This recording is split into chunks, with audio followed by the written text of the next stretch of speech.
We're here with Allison Tolman on set, who plays Molly Solverson.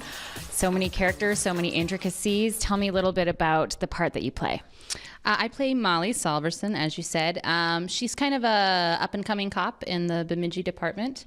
There's a lot of people above her in the ranking, but unfortunately she is the smartest of the lot of them, so she has to sort of fight upstream quite a bit to get things done. Mm-hmm.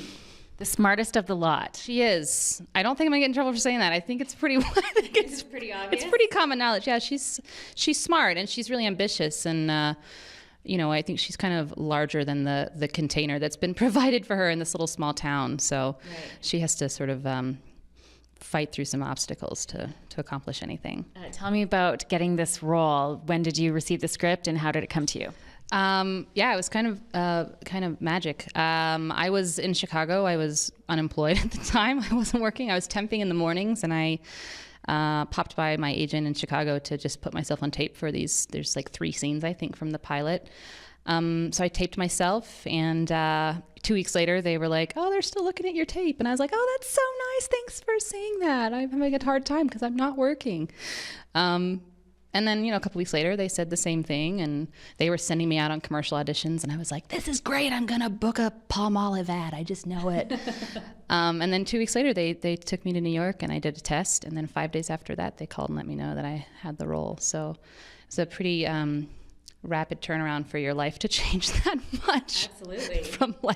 From really being like, I'm not sure how I'm gonna pay my rent by this fall, you know, like when am I gonna be out of money, you know? No kidding. Yeah. Yeah, to being in a series with Billy Bob Thornton and Martin Freeman and by the Coen brothers. I feel so, in addition to like having a break this late in life, which is really unusual, and being based in Chicago, it's not like I was even doing the right thing and hustling in Los Angeles. It was such a fluke.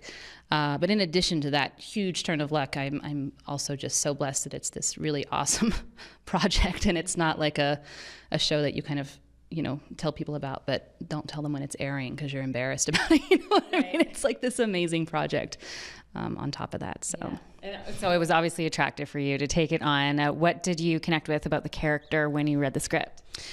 You know, I felt like the second I read Molly, she kind of leapt off the page for me. I understood. I felt that I understood what they were going for. I felt that I understood what Noah was driving at, and it served me really well. She's changed very little from the way that I read her the first time that I read her. So I liked her a lot. She's different than me. She's more serious than I am. But she's very smart, and she's a great character to spend this much time with. So.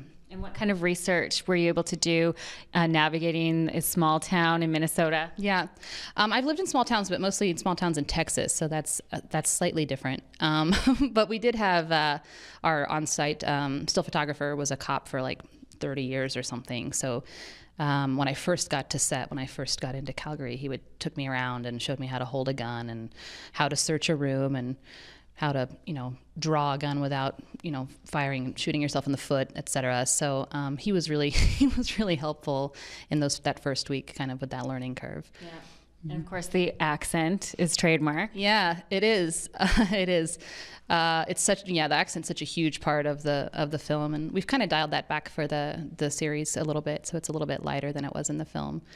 But yeah, it's definitely it's a huge component to what we're working with here, and we've got dialect coaches on site all the time to make sure that we're hitting things properly and not sort of going off the rails and veering into, you know, Irish or Scandinavian or something like that. Scandinavian in Minnesota, you know. Nice. Different twist. Yeah.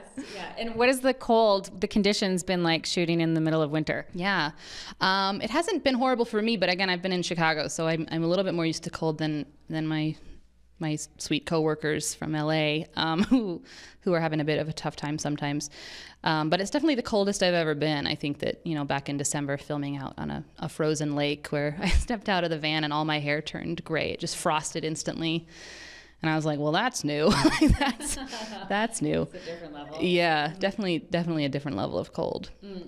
Are you able to turn the character on and off? Did you find that the accent or the speaking seeps into your everyday life at all? Absolutely. Yes. And anyone I call back home is just like, did you just say, oh yeah? Like, and it's kind of awful. Like it's going to take me a while, I think, to shake it fully.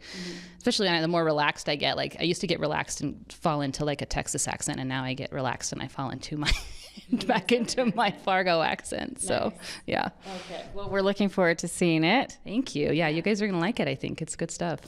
Yeah.